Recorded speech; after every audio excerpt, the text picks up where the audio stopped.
For the past few months, I've been thinking about and researching potential evidence not listed in Rick's PCA, so I decided to make a video to share my ideas, and I also want to hear the ideas of my viewers. So write in the comments below any evidence that you think might be relevant or anything that I may have gotten wrong. On my channel, I'm totally open to hearing other people's opinions, and I really appreciate that people do spend the time to add a comment for subjects that I do not have experience with. So I've definitely learned things from reading comments under my videos, including that I don't blink enough, which is why I don't do my cringeworthy on-camera intros anymore.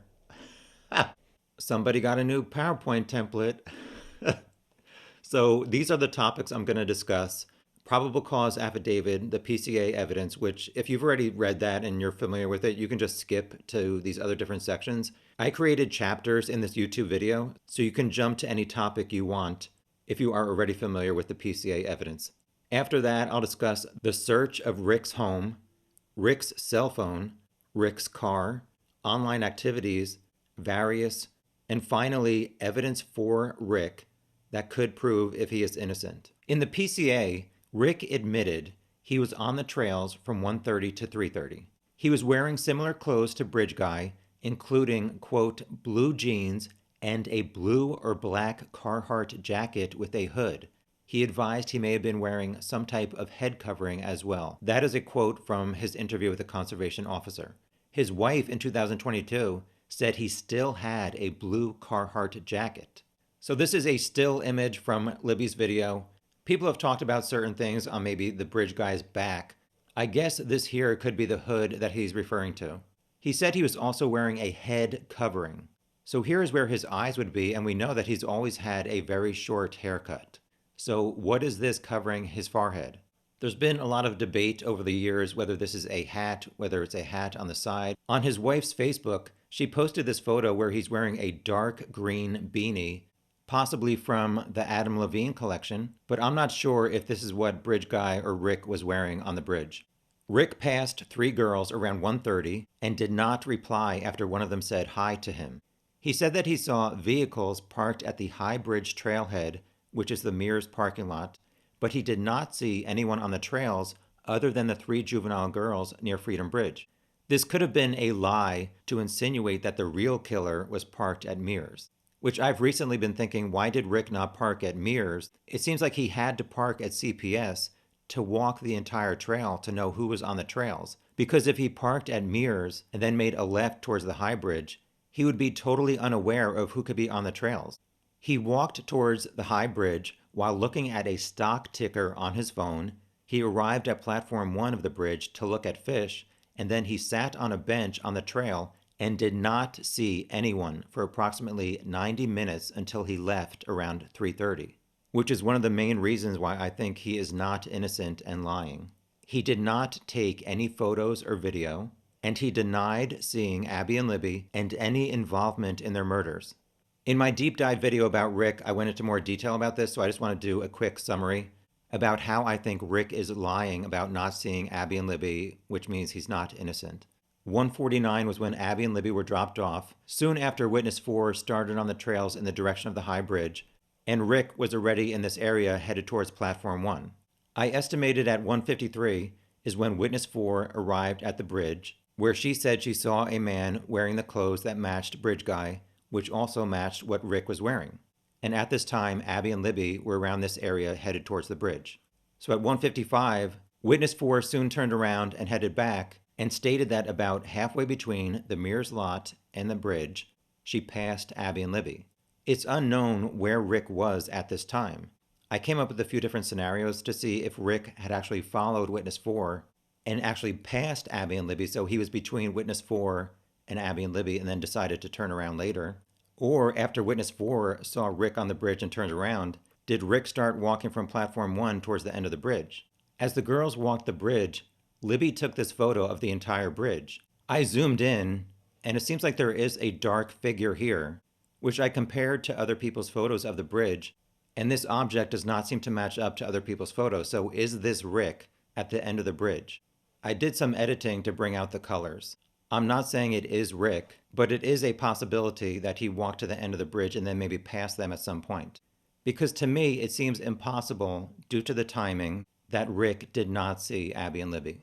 I would really like to see prosecutor Nick McClelland prepare for the trial by videotaping witness 4 retracing her steps as soon as she parked and show how long it took her to get out of her car and get to the bridge, and show on video where she passed Abby and Libby halfway between the Mears intersection and the Monon High Bridge to show how it's impossible that Rick could have gotten off the bridge and not seen Abby and Libby, and then sat on a trail bench for 90 minutes and not see anyone.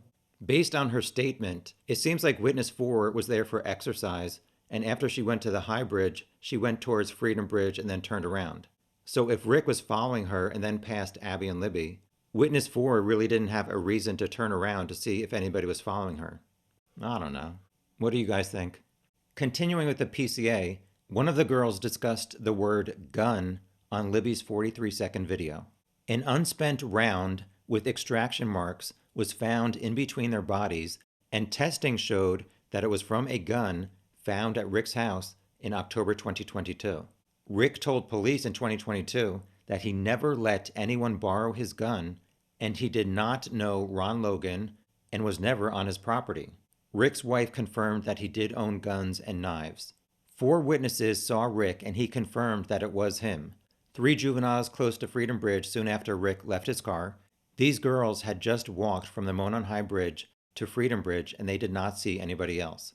Another woman, who I call Witness 4, did not see any other men during her 28 minutes at the trails, and there were no cars at Mears parking lot from 146 to 214 when she was there.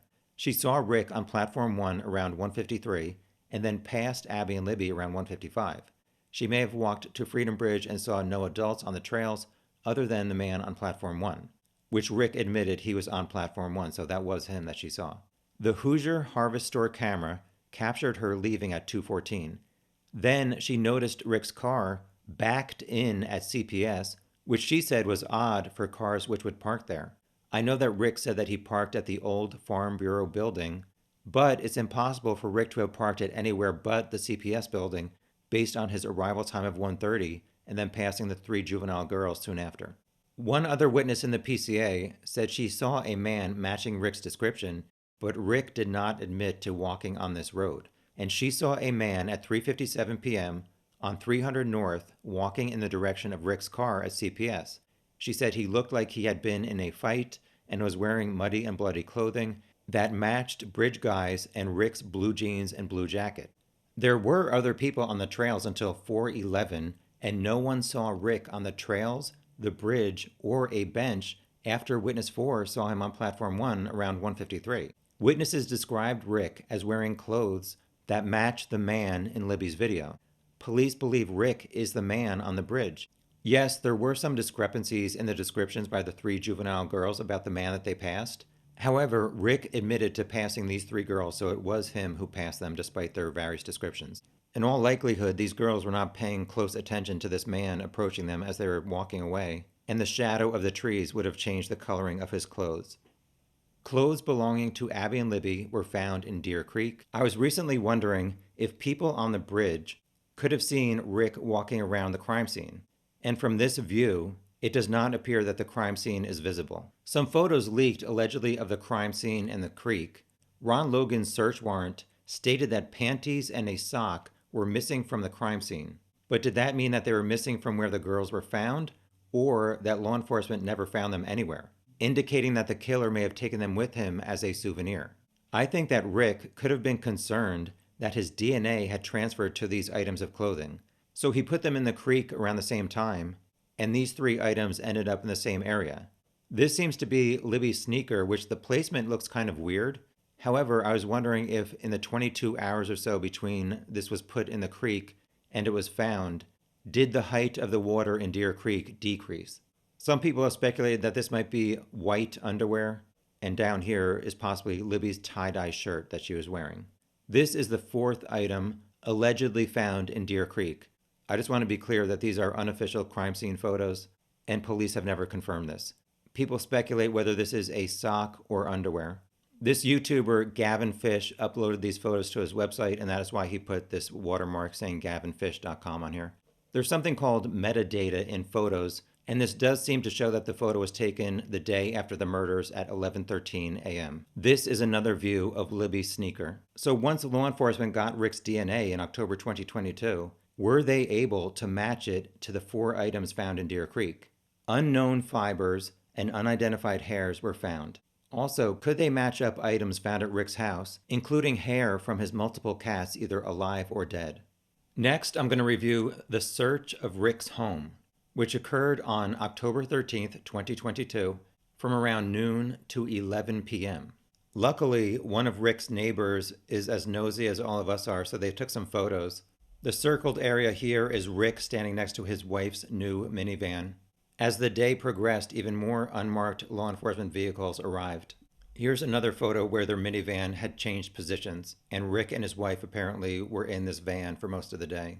Based on the PCA and some reporting by Barbara McDonald from Headline News, police removed dark clothing, a Macy's shopping bag, shoebox, jackets, boots, books, knives, and firearms. The nosy neighbor said that law enforcement was using a metal detector near the flower bed and shed in his backyard. They dug around the shed, took photos in the shed, around the yard, and inside. When it started to get dark, Carroll County Detective Tony Liggett showed up with a paper and showed it to Rick, and then they towed his car, which was a 2016 Ford Focus, and I believe it's the ST model. I don't know why it would have taken 5 to 6 hours to show up with a piece of paper that's a search warrant for the car. I would think they should have had it ready at noon when they showed up.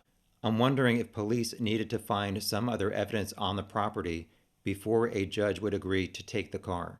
I have a longer section later in this video with some details about what law enforcement could have found on his car's computer. Potential other evidence could have been if they found Abby's or Libby's DNA or blood on Rick's jacket, in his car, or other items. There have been rumors that police dug up a grave of Rick's dead cat. So was there any kind of cat hair matching animal hair at the crime scene? It was previously reported that law enforcement looking into the Delphi murders took some hair samples from the dog that was living at Kegan Klein's house at the time of the murders. Rick's wife's Facebook had a few photos, including this cat, which is laying on top of Rick. This cat died after 2017, so people are wondering, will there be some kind of evidence where this cat's hair or another cat hair from Rick's house showed up at the crime scene? I did some research on this, and I found this article from the FBI, which talks about how they take hair samples from various parts of an animal's body, both from brushing and plucking. This paragraph, highlighted in yellow, says, when an animal hair is found, it is identified to a particular type of animal and microscopically compared with a known hair sample from either an animal hair reference collection or a specific animal. If the questioned hair exhibits the same microscopic characteristics as the known hairs, it is concluded that the hair is consistent with originating from that animal. It is noted, however, that animal hairs do not possess enough individual microscopic characteristics to be associated with a particular animal to the exclusion of other similar animals. I think that means that the police could compare a hair at the crime scene against Rick's dead cat hair and state that it was the same breed at both locations, but not with absolute certainty that the crime scene cat hair belonged to Rick's cat. If anyone watching interpreted that differently, feel free to correct me below. Another article I found said that DNA testing can be used, but only if the hair was plucked from the animal. So if Rick was at the crime scene and his cat's hair was on his clothes and it transferred to the girls, it is unlikely that that cat hair had been plucked and contained the root tag or follicle necessary for DNA testing. The last 2 items here, did police find any items from the girls or the crime scene that Rick kept as souvenirs at his house or buried in his backyard? Lastly, did they find any link to items left at the crime scene? Former prosecutor Robert Ives gave an interview where he said there were at least 3 signatures at the crime scene. It's unclear if these were physical items. If you've seen my previous videos, you know that I kind of speculated that this white thing under Bridge Guy's chin could possibly be a white rope that was used to restrain the girls. Was this white rope left at the crime scene? And did police find a similar white rope on Rick's property? Next, I'm going to talk about Rick's cell phone and what kind of evidence they could have gotten from that. I'm about to get into some technical details about cell phone analysis and forensics that is probably kind of boring, but you might learn something. So, does Rick still have his 2017 phone? Unfortunately, it's likely that he upgraded his cell phone in the 5.5 years since the murders and threw it out, or the data is too old to be retrieved if he's still using the same phone. So, police lost a lot of valuable evidence related to his phone, his car, and his home internet by failing to investigate him in the days after the murders.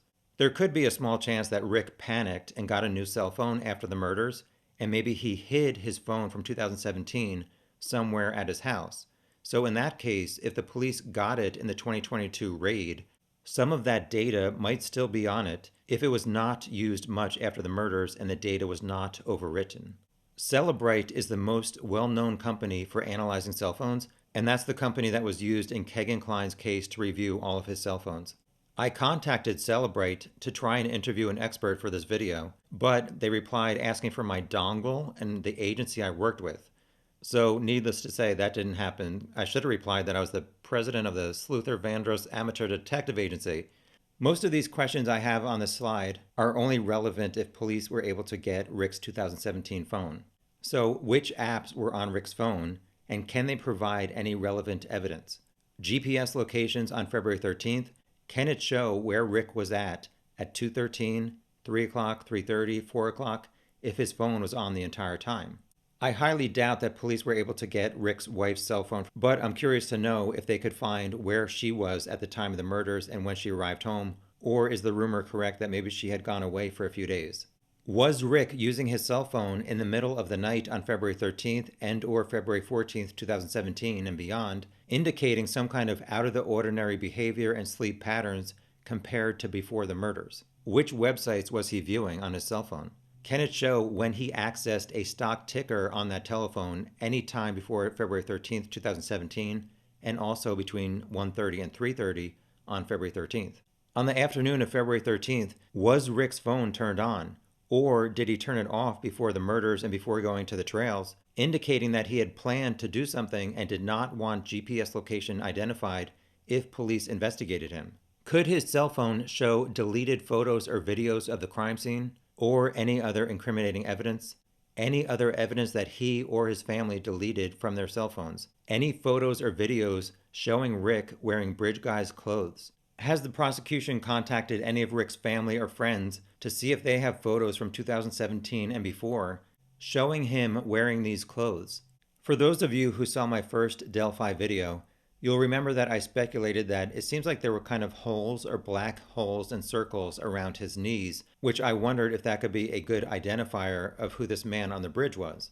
I agree with anybody who would make the argument that it could be due to poor pixelation of the video quality. However, I feel like there's this white mark here on his left leg that shows up pretty much throughout the video.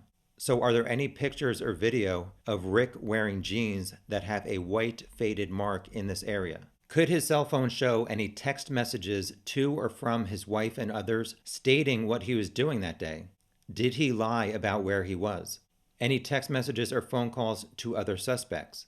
How many other times had Rick's phone pinged at the trails, showing whether or not he regularly went to the trails? Before the gag order was put in place, Rick's defense team released a letter stating Rick contacted the police to let them know that he had walked on the trail that day, as he often did. Okay, so can Rick's phone or car show whether or not that is a true statement? I already talked about Robert Ives talking about search warrants for cell phones. However, after Rick was arrested, I wonder if law enforcement has gotten any more search warrants for Rick's family or friends or his phones. Does he have friends? So regardless of whether police can get Rick's 2017 data on his cell phone, what could they get from his cell phone in October 2022 when they raided his house? Was Rick searching for any kind of news on the Delphi murders? Is there any GPS data showing when he visited the trails since he had his current phone? The defense says he goes there regularly, so how often has he gone there in the past few years on his phone? Were there any social media or dating apps or profiles where Rick was catfishing or viewing young girls' profiles in 2022? Which websites was he viewing on his cell phone in 2022? How many times did he look at a stock ticker on his phone? Were there any photos showing the blue jacket or other clothing Bridge Guy wore? I highly doubt it. I know that was a long section, but hopefully the prosecution can get some kind of evidence from Rick's cell phone or people who know him.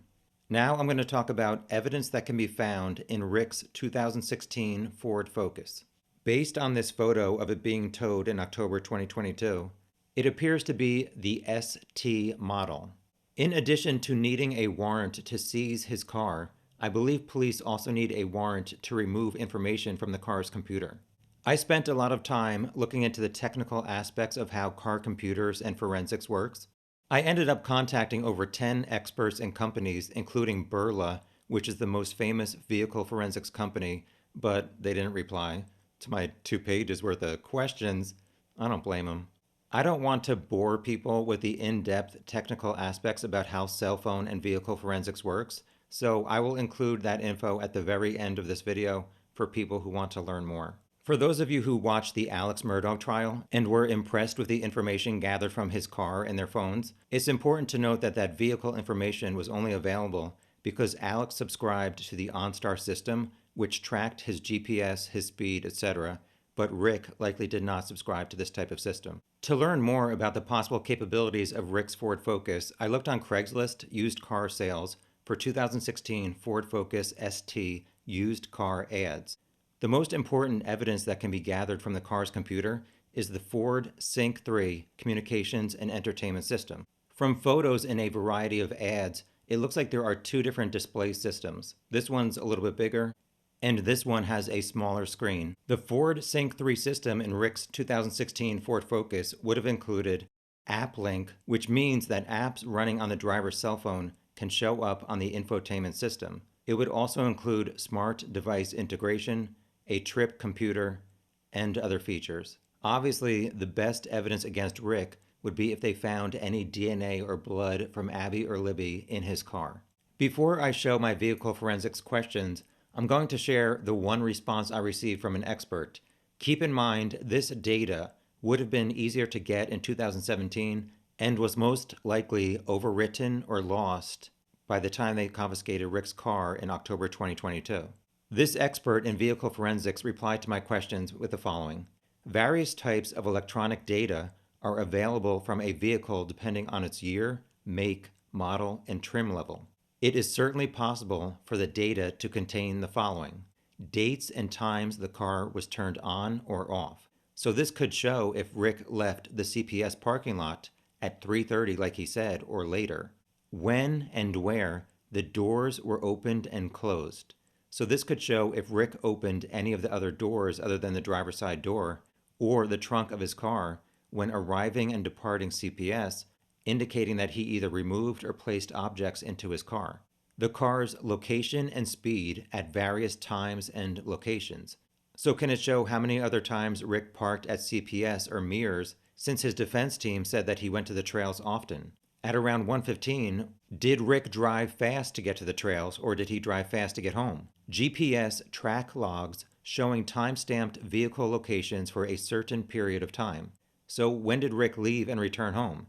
Did he stop somewhere on his way home to drop evidence in a garbage can? Why did he take the longest route from his home to CPS at around 1:15? Or what other location did he come from?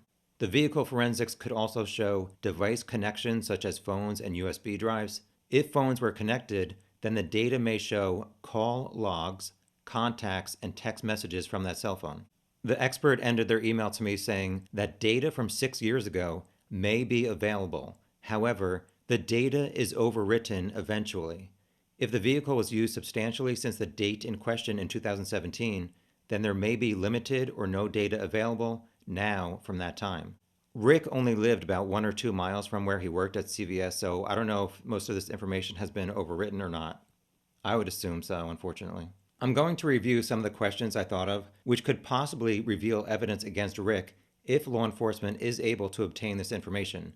Unfortunately, it's probably way too long ago, and evidence that could have convicted Rick in 2017 is now deleted. I numbered these questions in case any viewers have the answers. You can comment referencing the number of the question.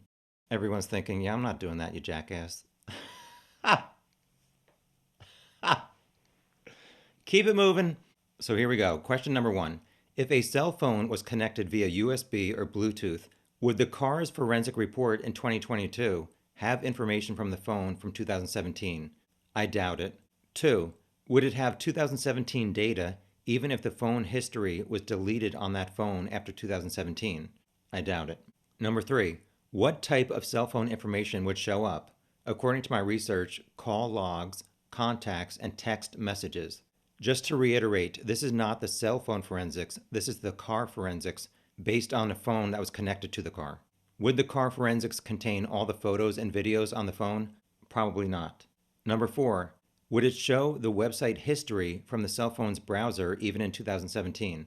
I doubt it. Number 5, it's possible that Rick's car parked in his driveway and connected to his home's Wi-Fi router. What kind of information would the Wi-Fi router capture from the car? I have no clue. Number 6, I also have no clue about this one. What kind of information would the car capture from the Wi-Fi router? I'm not sure if there's any good evidence that could be there, but it's just something that I thought of. Number 7, could the car forensics show if the suspect's cell phone was turned on or off on a particular day and time in 2017? I doubt that the car would show that. 8, could the car forensics show how many times the suspect's car parked at a particular parking lot between 2016 and 2022? The reason for this question is to prove whether Rick truly did go to the trails often and how many times after the murders did he go. Based on any October 2022 car forensics report, I doubt that it would show his locations from years prior. However, it could show that he never parked at CPS or Mears Lot on his recent vehicle history. The final question, number 9, Rick's wife owned a 2006 Ford 500 at the time of the murders. Can police determine where this car was on the day of the murders and what time it returned home? It's unlikely since this car is pretty old and his wife is now driving a minivan. She doesn't have any kids. Why is she driving a minivan? Because Rick is a mini-man? I never knew about a lot of these capabilities, so hopefully you learned something even though I wasn't able to get as many answers as I hoped. If you want to know more about vehicle forensics, I'll share information about the company Burla at the end of this video. Holla to my people who watch my entire videos. Holla. Next up is my list of online activities that could provide evidence against Rick. Websites accessed using his home computer, tablet, or cell phone before and after the murders. Unfortunately, in my research, I found that internet service providers usually only keep a history for a customer from 2 days to 2 years. But Rick's more recent history might be able to show any kind of suspicious searches or sites between 2020 and 2022. I found a record that showed that Rick's email was at frontier.com, and so I emailed that company for their record retention policy, but I have not heard back. Knowing me, I probably emailed Frontier Airlines. Next. Any searches related to how to kill, assault, or restrain? Any searches for news on the case? Did Rick view Libby's or Abby's online profiles?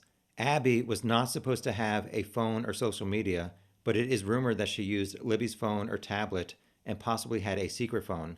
I believe she was able to have a Facebook page. Did Rick have any fake profiles or emails? If Rick, by himself or using a catfish profile, was using any kind of social media apps that have location-based searches, it would make sense that he would have seen Libby or Abby in the app search results since they were both very close to him geographically. But it seems like the police did not find any connection when they were examining Libby's phone. Did Rick communicate with Libby, Abby, Anthony Schatz, Emily Ann, Kegan Klein, or any other unidentified suspects? Could any evidence be found if Rick was using another email address through Google, or if he had an alternate phone number through the Google Voice app? In his email, did he have any saved, sent, or deleted 2017 emails that police were able to access in 2022? Next up is Facebook. Did Rick ever have a Facebook profile that he deleted? And if so, when did he delete it? What was his Facebook activity? Was he searching and viewing juvenile females? Did Rick have the Facebook app on his cell phone, and what can it show? Before Rick's wife deleted her Facebook, I was able to view it and there was a gap in her posts. She last posted on December 24th, 2016, and did not have any more public posts until June 2017. So did she delete any Facebook posts from January to May 2017 that may have shown Rick was bridge guy or involved? When did she delete them? Did Rick's daughter delete any posts or photos of Rick? Her Facebook page currently only has one photo of Rick, and that's from her wedding day. On Facebook, I found this information: what happens to content posts and pictures that I delete from Facebook. The response from Facebook is, when you delete something you shared on Facebook, it is permanently deleted from your Facebook account. I don't believe them. It's deleted from our servers and backup systems, so we're unable to retrieve this deleted content. However, Facebook may keep service-related information about your account, like IP address logins or email changes on your account, to protect your security, prevent abuse, and improve our services where we track everything you do. I hate Facebook. Some of you know that I did a really long deep dive on the case of Missy Beavers. In that case, they did have some search warrants for Facebook, and it asked for all data or information regarding her profile, as well as private messages, shares, notes, wall postings, video listings with file names, all user photos, contact information, user phone numbers, email addresses or addresses, postal code, country, date of account creation, all intra-session logs, IP addresses at account signup, blah, blah, blah, blah, blah. The police in Missy's case did do a search warrant for her husband's Facebook profile, but I'm not sure what reason prosecutor Nick McClelland could use to get Rick's wife and his daughter's Facebook information. Next up is various potential evidence I thought of. Witnesses testifying that Rick's voice matches Bridge Guy. So did law enforcement tape Rick's October 13th and 26th interviews so they can play that audio at his trial to show that his voice matches Bridge Guy? I also did research into Indiana State Police, and they do have body cameras, but I'm not sure if any Indiana State Police was at the October 13th raid of Rick's house. It seems like most of the officers were in plain clothes and not their uniforms. But that neighbor still got their binoculars out. If Rick's speaking voice is a definite match for Bridge Guy, it seems obvious that he would never testify because the jury would hear the similarities. Next up, witnesses testifying that they were on the trails between 2:15 and 3:30, and they did not see Rick on the trail or the benches. Any video showing Rick's car driving home after the murders at a time significantly later than when he said he left at 3:30. Any video, phone records, or receipts showing Rick's actions in the days or weeks leading up to the murder that may reveal that it was planned. Any shopping, credit card receipts, or internet purchase history matching any items or signatures used or left at the crime scene. Will Rick's friends, co-workers, and family testify that Rick never mentioned that he was on the trails that day? Most innocent men would be telling everyone how weird and scary it was to be close to murders without seeing or hearing it. Rick worked at the CVS, which is 1 block away from the Carroll County Sheriff's Office. I'm sure those police officers frequently went into the CVS. So did Rick ever bring up with any of those officers, hey, I was there that day, like what's going on with the case? Will Tobe Lesenby and Tony Liggett testify that they both went into CVS about once a week for 5 years, and Rick never once brought up that he was on the trails or inquired about the case? Rick's daughter was 22 years old at the time of the murders. So after the murders happened, did he talk to her about her experiences at the trails to see if she ever saw any suspicious men? Did he tell her to never go to the trails after the murders because he was concerned that a killer was on the loose?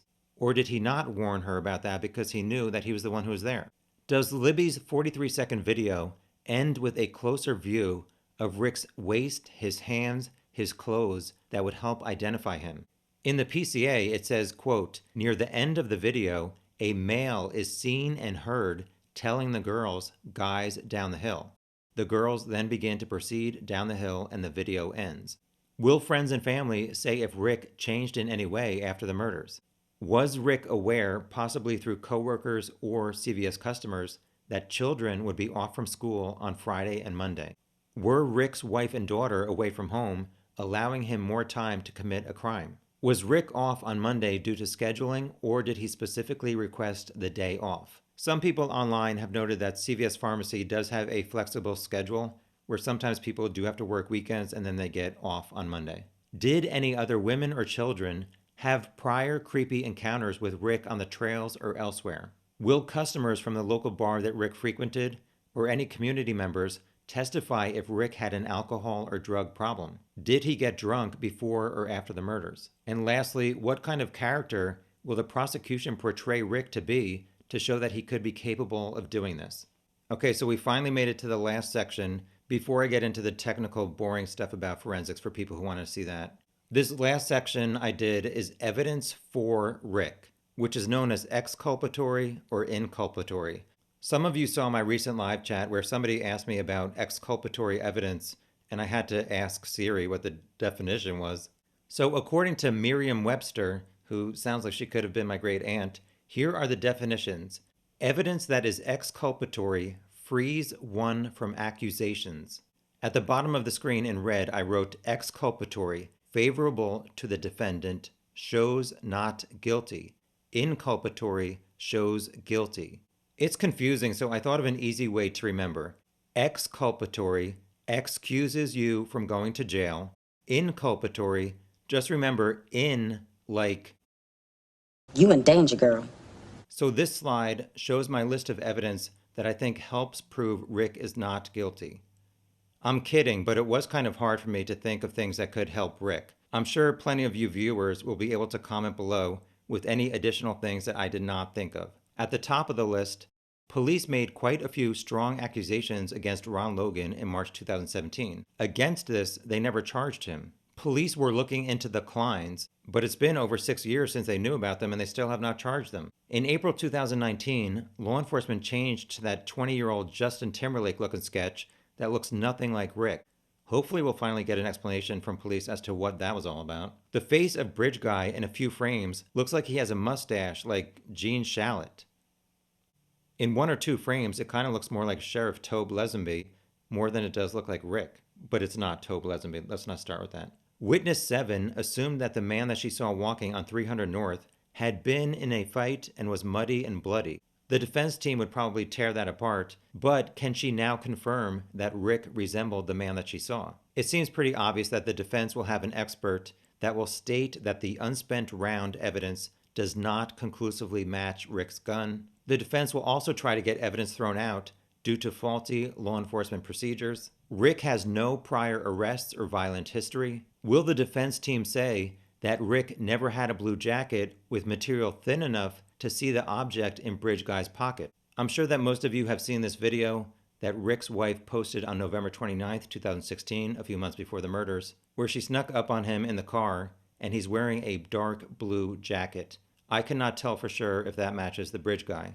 To me, this material seems like it's a little bit heavier than a windbreaker, and I don't see a noticeable hood here. There was another video captured from her Facebook where he's wearing a dark blue jacket. Again, I don't really see a huge hood that could be in the back. We will definitely find out at Rick's trial if police were able to find a lighter blue jacket during the October raid. Lastly, can the defense prove that Rick was home or elsewhere by 3:40? Since the PCA said a witness spotted him at 3:57, can the defense prove that was not him? That's the end of the main part of the video. Stay tuned if you want to learn more about car and cell phone forensics.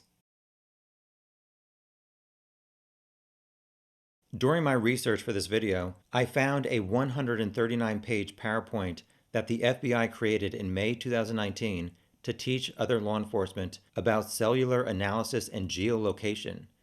I know some of you are thinking, wow, Tom must have been so excited to find a long PowerPoint by the FBI. I don't know about that, but I definitely learned a few things reading it, which I'm about to share with you. In the description below this video, I will include a link if you want to download this PowerPoint. This slide shows the major cell phone carriers in the United States, and it shows some of their capabilities like location-based services that could be used for evidence. Slide 74 shows their retention periods. Unfortunately, AT&T seems to be the only provider that holds on to customer records for 7 years.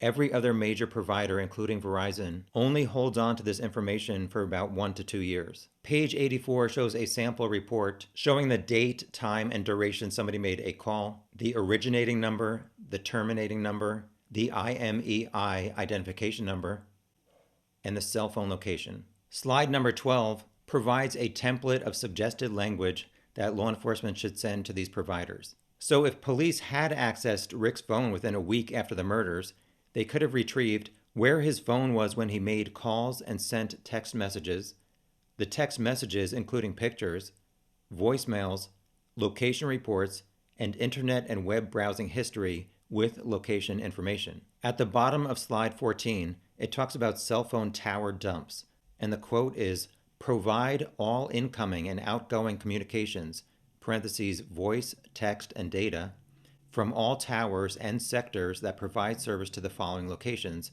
and down here they have a sample street address. There is one cell phone tower just north of where the girls were found, so here is the Monon High Bridge. They were found around here, here's the cemetery, and up here is where there's a cell phone tower. Former prosecutor Robert Ives stated that cell phones pinged off of that tower. He talked about search warrants on the Down the Hill podcast and stated that there was no probable cause to believe that any particular phone is going to tell them about the crime, so a search warrant is not logically or legally practical. But he didn't seem to specify if that meant that they were not able to get a report or cell phone tower dump showing all of the phones that pinged that afternoon near the bridge and cell phone tower. But he did state that cell phones pinged off that tower, so how would he know that if they did not get the cell phone tower dump? So it kind of makes me wonder if they did not get a cell phone tower dump. Because if Rick was truly checking his stock ticker on his phone while walking on the trail, I would think his phone number would have shown up on the tower dump report, and police would have looked into him even more than just his grocery store interview with the conservation officer that possibly was on a piece of paper that got misplaced. I don't know if Rick used AT&T, Verizon, or another cell phone provider, but the tower is registered to Verizon Wireless. So Rick may have used Verizon or one of the discount mobile phone companies who use Verizon's network. I learned that companies build cell phone towers and then they can lease space on that tower to multiple cell phone providers. There are two cell phone ID types which are similar to a serial number, IMEI and MEID. Rick's PCA referenced an MEID number that the conservation officer took from Rick's phone, and I believe an MEID number is always on the CDMA system devices that use Verizon, US Cellular, or Sprint carriers. So it's likely that Rick was on Verizon. However, the problem is Verizon doesn't keep customer records for long, so a lot of information that could have been helpful to the police in the week after the murders if they had looked into Rick more is likely lost. This other article I found said AT&T holds onto data such as call records, cell site, and tower dumps for 7 years.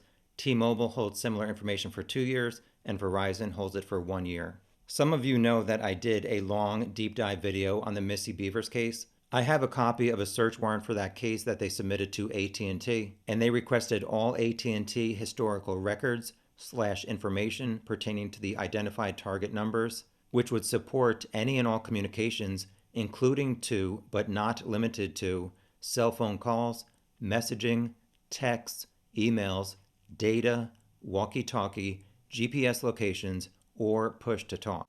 In Missy's case, this search warrant was filed very soon after her murder, so they likely did get a lot of good information from AT&T. However, her case still remains unsolved. This is the website for Berla. It's spelled BERLA.co. There is no M at the end of the website address. Berla helps investigators identify, acquire, and analyze info stored in vehicle systems to uncover key evidence that determines what happened, where it occurred, and who was involved. Modern vehicles are complex networks of highly integrated electronic systems that generate and store massive amounts of information. A typical vehicle has 100 plus computer systems, generates 25 gigabytes per hour, and has 300 million lines of code. Lindsay Lohan has done 300 million lines of coke. Keep it moving.